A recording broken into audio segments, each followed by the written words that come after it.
Entar yang berjakin. Kosrok lah bene. Dong. Tuh, mau main mana kapan? Siapa namanya? Bro. Oh ya. Assalamualaikum, Mas Bro. Waalaikumsalam. Bagaimana ini? Gimana maksudnya? Baru 1 hari saya ditinggal Kajim Supur. Saya sudah seperti ini. Apa sudahkah diketahui siapa yang memenggal kepalanya?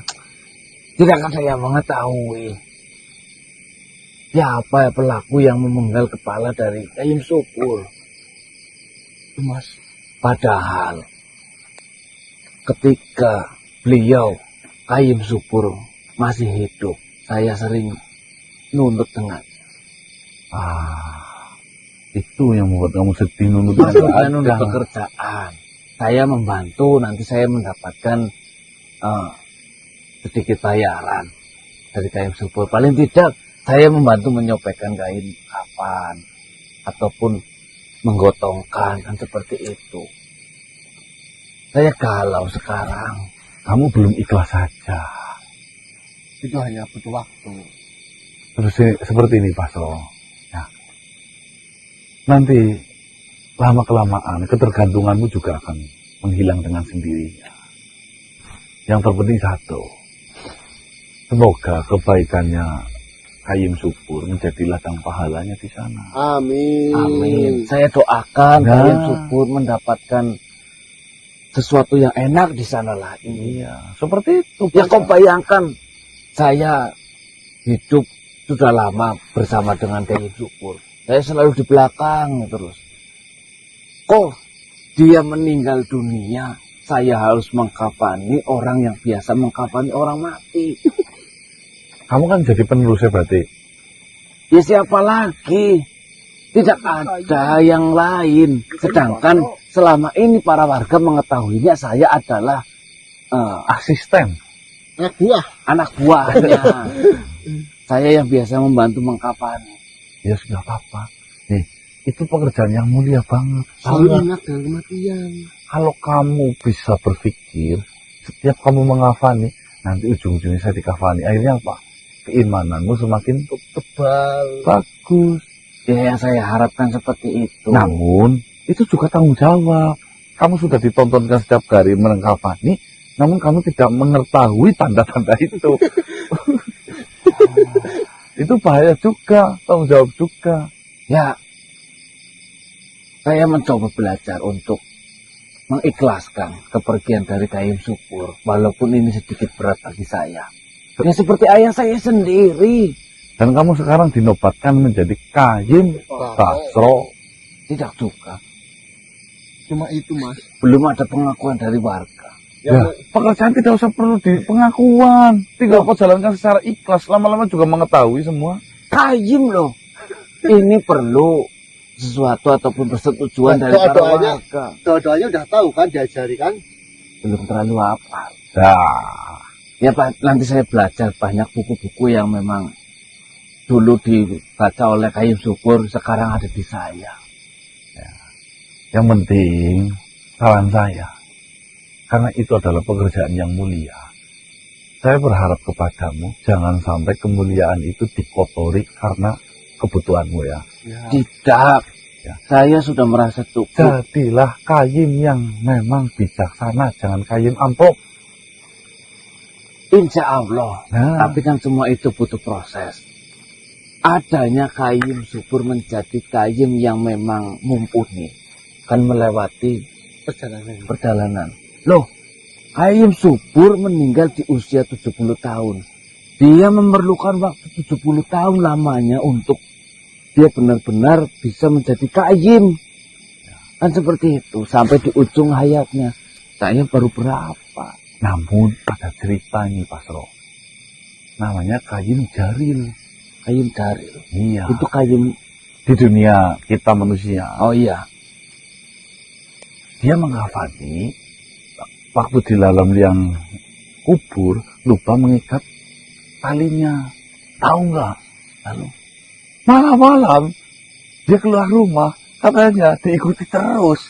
Wah, bukan seperti itu cara kerjanya. maupun bagaimana ya saya menjelaskan. Bukan si mayitnya bangun lalu mengikuti. Itu kan sebenarnya hanya cerita dari masa lalu yang terus-menerus dikembangkan sampai detik ini. Nah, saya cocok dengan kayu yang seperti ini. Mana ada? Si mayit memikirkan hidup, kelangsungan hidupnya di akhirat saja masih bingung. Apakah ia pahalanya diterima? Apakah ia dosanya lebih ringan ketimbang pahalanya? Apa ya dia sempat untuk bangun untuk menakut-nakuti orang? Tidak. Iya. Saya senang nih kayu kalau modelnya seperti ini. Iyalah. Jangan sampai. Oh ya, kemarin Dik, sebagai kajem ceramahnya malah menakut-nakuti si mayit Ya aja. itu sangat. Jangan. Contohnya, Di sini tuh sendirian. nanti di sini sendirian, nanti disiksa. Ini tidak mengenal. Jangan. Jangan. Oh tidak. Mendoakan saja. Supaya lapang. Iya. Oh iya. Kok kenal makhluk yang bernama Maronda? Maronda. Astagfirullahaladzim. Kalian baru berapa hari di sini sudah mengetahui, mengenal makhluk yang bernama Maronda. Tadi saya ketemu sama saya di sana. Tidak usah digubris. Kenapa sih? Dia gila, mohon maaf. Kewarasannya sedikit berkurang. Bukan sedikit lagi, lumayan banyak. Ya, dulunya memang tinggal di sekitaran Laranggelio. Namun sekarang sudah berpindah ke desa sebelah. Apa yang dia katakan? Pasti dia mengatakan, kita hidup di tengah-tengah orang gila. Itu kan. Padahal dia yang gila. Menganggap yang waras Yang gila. sedangkan dia sendiri yang waras. Padahal kebalik, dia sendiri yang gila, yang lainnya waras. Tidak usah didengarkan. Yang mau mendengarkan cuma satu ponakannya, Si Mantili ya? Mantili. Yang lain nggak ada. Mana ada yang mau mendengarkan kata-kata dari orang gila. Baik. Namun ada fakta yang mengejutkan. Tahu nggak? Apa? Basro. Ya. Ada kemurnian yang sengaja digerakkan oleh Tuhan untuk orang gila. Nah, sekarang dia sudah tidak mampu berpikir. Ya yang ada memang adanya kemurnian dari dalam hatinya. Kau tahu? Kenapa? Pertama kali saya bertemu dengan siapa tadi? Maronda. Itu berkesan. Saya meyakini dia mengetahui banyak mengenai Laranggelio. Namun dia lebih memilih gila dengan alasan saya yang saya tidak tahu. Wah, gila bukan pilihan. Kau tahu yang membedakan Walah. kesempurnaan manusia dengan yang lainnya? Pikiran. Karena dia sudah tidak mampu berpikir, berarti dia sudah tidak sempurna. Ya saya paham. Namun kalau memang orang gila beneran, tata bahasa ucapannya saya rasa tidak filosofi itulah. Maksudnya dia gila dibuat-buat. Bukan, maksudnya ya entah dibuat-buat atau entah tidak, saya tidak tahu. Yang saya tahu di sini ada nilai tersendiri di balik sosok yang konon katanya gila. Kau mau tidak? Mau apa? Mau berteman dengan dia? Orang-orang menyepelekan. Nah itu. Itu menyepelekan yang tidak boleh. Kau tahu? Sekalipun emas ditaruh di dalam sebuah selokan yang menjijikan, masih tetap emas. Begitu juga dengan dia. Ada nilai emas di balik sosok yang konon katanya gila. Dia lebih memilih tinggal bersama selokan yang menjijikan. Saya harap kau maksud dari kata-kata saya. Ya, saya mengerti, saya paham. Berarti kamu maksudnya ingin mengenal lebih jauh dengan dia. Bantu saya berikan informasi mengenai Maronda. Siap? Ya, saya akan jalankan tugas itu.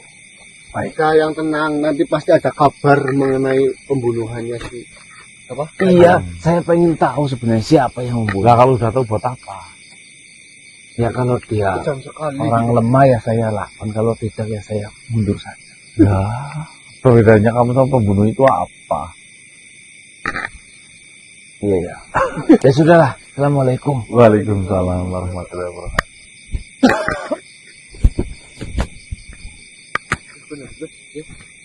Kita akan melanjutkan perjalanan menuju ke tempat di mana pernah ditanami pohon gandapura. Yang konon itu adalah pohon penumbalan agar dilarang griyo itu aman. Kita lihat kondisinya seperti apa di sana. Barangkali ada sesuatu sejarah yang bisa kita ungkap, kita gali agar lebih meruncing tujuan kita sebenarnya untuk apa. Tetap di Tindas. Gas.